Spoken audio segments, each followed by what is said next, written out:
Here's another substitution type problem.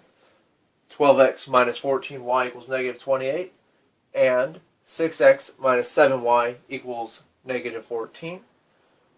There is no single variable that is completely by itself and isolated for substitution at this point. So we're going to have to go ahead and solve for one of those. Doesn't matter, you can choose x or y from either of the two.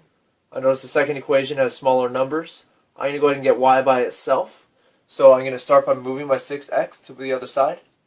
Minus 6x from both sides.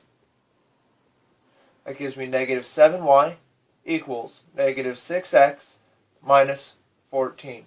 One more step and y will be by itself, and I'll be ready for some substitution. Divide everything by negative 7. This gives me y equals positive 6 over 7x plus 2. I now have an equation with a single variable that is ready to substitute. Now this, remember, came from the second equation, so I must plug y into the first equation. It won't do any good to plug it back into itself. So I'm going to plug this 6/7 x plus 2 into the y of the first equation. And what we get will look like 12x minus 14 times y, which was 6 over 7x plus 2. And then the rest of the equation. Minus equals negative 28. Now I have one equation. I got a little distribution to do, but we're definitely capable of solving this. First part remains 12x. Distribute 14 times 6 divided by 7. If I were you, I would do the 14 divided by 7. That's 2.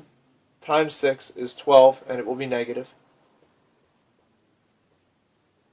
14 times 2 is 28. It will be negative. Is equal to negative 28. And continue. 12x minus 12x is 0. So I end up with negative 28 is equal to negative 28. And we know this is a true statement. This number is indeed equal to itself. And notice there are no more variables in this statement. So it doesn't matter what x is, I'm going to get a true statement. Simply this says true.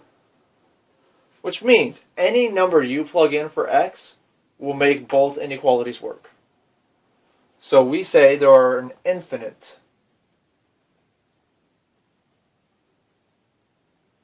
number of solutions. That is our answer. There are infinite answers. Anything will work for both equations.